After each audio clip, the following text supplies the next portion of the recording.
Hi hello എല്ലാവർക്കും നമസ്കാരം. ഇന്ന് നമ്മൾ വളരെ ചെറിയൊരു ലൈറ്റ് മേക്കപ്പാണ് ചെയ്യാൻ പോകുന്നത്. നോർമലി നമ്മൾ കാഷ്വലായിട്ട് എവിടേക്കെങ്കിലുമൊക്കെ ഒന്ന് പോകുമ്പോൾ പെട്ടെന്ന് ചെയ്യാൻ പറ്റുന്ന ഒരു സിമ്പിൾ മേക്കപ്പാണിത്. അതിനാദ്യം തന്നെ നമ്മൾ സ്ഥിരമായിട്ട് ഉപയോഗിക്കുന്ന ക്രീം ഏതാണോ ആ ക്രീം ഇടുക. ആദ്യം തന്നെ ഞാനിവിടെ എടുത്തിരിക്കുന്നത് ഈ മാമിയുടെ ക്രീമാണ്.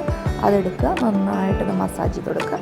അതിനുശേഷം ജസ്റ്റ് ഒരു ഫൗണ്ടേഷൻ ക്രീം ഏതാണോ നിങ്ങൾ യൂസ് ചെയ്യുന്നത് വെച്ചെങ്കിൽ അതും ഇതുപോലെ തന്നെ നല്ലതുപോലെ ഇട്ട് കൊടുത്തിട്ട് സ്മജ്ജർ ഉപയോഗിച്ചിട്ട് സ്മജ് ചെയ്യാം. ഞാനിവിടെ സ്മജ് ചെയ്യുമ്പോൾ അതിൽ ഒരല്പം റോസ് വാട്ടറും കൂടെ ചേർത്തിട്ടുണ്ട്. എന്നിട്ടാണ് സ്മജ് ചെയ്യുന്നത്. അത് നല്ലതുപോലെ സ്മജ് ചെയ്ത് സ്കിന്നിൽ നല്ലതുപോലെ അപ്ലൈ ആയി കഴിഞ്ഞിട്ടുണ്ടെങ്കിൽ പിന്നെ നമുക്ക് ഫൗണ്ടേഷൻ ആ ഒരു ടച്ചിങ് പൗഡർ കൂടെ നമുക്ക് ഇട്ട് കൊടുക്കാവുന്നതാണ്. ഞാൻ അങ്ങനെയാണ് ചെയ്യുന്നത്. എൻ്റെ ഇത് സ്മജ് ചെയ്ത് കഴിഞ്ഞിട്ടില്ല, അപ്പോൾ പിന്നെ ഓടിപ്പോകണ്ടല്ലോ. അത് കഴിഞ്ഞപ്പോൾ ഞാനത് പൗഡർ എടുത്തു.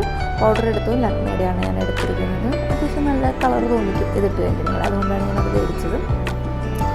അതും ഇട്ട് കഴിഞ്ഞ് നല്ലതുപോലെ നമ്മളിപ്പോൾ നേരത്തെ ഇട്ട് കൊടുത്ത ക്രീമിൻ്റെ മുകളിൽ കൂടെ നല്ലതുപോലെ ഇട്ട് കൊടുക്കുക. നല്ലതുപോലെ ഇങ്ങനെ സ്മജ് ചെയ്തിട്ട് കൊടുക്കാം.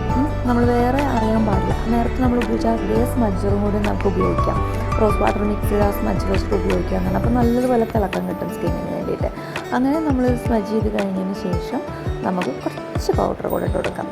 കുറച്ചും കൂടി നല്ല നൈസായിട്ടുള്ളൊരു കളർ കിട്ടാൻ വേണ്ടിയിട്ടാണ് അത്. അതിനുശേഷം അതേ സ്മജ്ജർ ഉപയോഗിച്ചിട്ടാണ് നമുക്ക് ഈ ഒരു പൗഡറും ഇട്ട് കൊടുക്കാവുന്നതാണ്. നമ്മൾ അപ്ലൈ ചെയ്യുമ്പോൾ എപ്പോഴും ശ്രദ്ധിക്കണം, കഴുത്തിലും നമ്മുടെ കാതിലും ആ ഒരു സൈഡിലൊക്കെ നല്ലതുപോലെ അപ്ലൈ ചെയ്തെടുക്കുക. അല്ലെങ്കിൽ നമ്മുടെ സ്കിന്നിൻ്റെ കളർ ടോൺ വ്യത്യാസം ഉണ്ടായിരിക്കും. അത് ചെയ്ത് ഓക്കെ ആണോ എന്ന് നമ്മൾ ചെക്ക് ചെയ്യുക. അതിനുശേഷം നമുക്ക് അടുത്തത് എന്താണെന്ന് നോക്കാം. ഇനി നമ്മൾ എഴുതുന്നത് പുരികൻ എഴുതാൻ പോവുകയാണ്. പുരികൻ നല്ല തിന്നാണ് എൻ്റെ. അപ്പോൾ നല്ലതുപോലെ കട്ടിയായിട്ട് എഴുതി നല്ല ഡാർക്ക് കളറായി കഴിഞ്ഞാലാണ് നമ്മൾ ഇട്ട ഫൗണ്ടേഷനൊക്കെ അനുസരിച്ചിട്ട് നല്ല ഭംഗിയായി നിൽക്കുള്ളൂ. അത് കഴിഞ്ഞിട്ടുണ്ടെങ്കിൽ നമുക്ക് ഐലൈനർ എഴുതി കൊടുക്കാം. അതിന് ഐലൈനർ എഴുതാനായിട്ട് പുരികം എഴുതി കഴിഞ്ഞത് എപ്പോഴാണ്.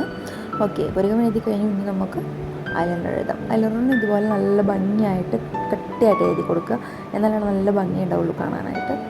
ഓക്കെ, ഒരു കണ്ണെഴുതി ഇങ്ങനെയുണ്ട്, കൊള്ളാം. ഓക്കെ, അടുത്ത കണ്ണും കൂടെ എഴുതാൻ പോവാണ്. അടുത്ത കണ്ണും നമ്മൾ നല്ല ഭംഗിയായിട്ട് എഴുതിയിട്ടുണ്ട്. ഓക്കെ, കൊള്ളാം, സൂപ്പറായിട്ടുണ്ട്. അത് കഴിഞ്ഞു നമ്മൾ ഇനി ചെയ്യാൻ പോകുന്നത് ഒരു പൊട്ട് തൊടലാണ്. അത് നമുക്ക് പൊട്ടും തൊട്ട് കഴിഞ്ഞു. ലിപ്സ്റ്റിക്ക് ഇട്ടേക്കാം. ചെറിയൊരു കളറാണ്, ആ ചെറിയൊരു കളർ ലിപ്സ്റ്റിക്ക് നമ്മൾ ഇട്ട് കഴിഞ്ഞു. ഓക്കെ, അടിപൊളിയായി. ഇനി നമുക്ക് ആ മുടിയൊക്കെ ഒന്ന് ചീകി കൊടുക്കാം. ചീകി വകച്ചിലൊക്കെ എടുത്ത് നന്നായിട്ട് അതിൻ്റെ ജടയൊക്കെ കളഞ്ഞ് നല്ലതുപോലെ കെട്ടൊക്കെ വിടർത്തിയതിന് ശേഷം നല്ലതുപോലെ ഒന്ന് കുറച്ച് ഫ്രണ്ടിലേക്കും കുറച്ച് ബാക്കിലേക്കും ഇട്ടിട്ട് എടുക്കാം. ഓ യാ, യെസ്, റെഡി. വെരി സിമ്പിൾ അല്ലേ?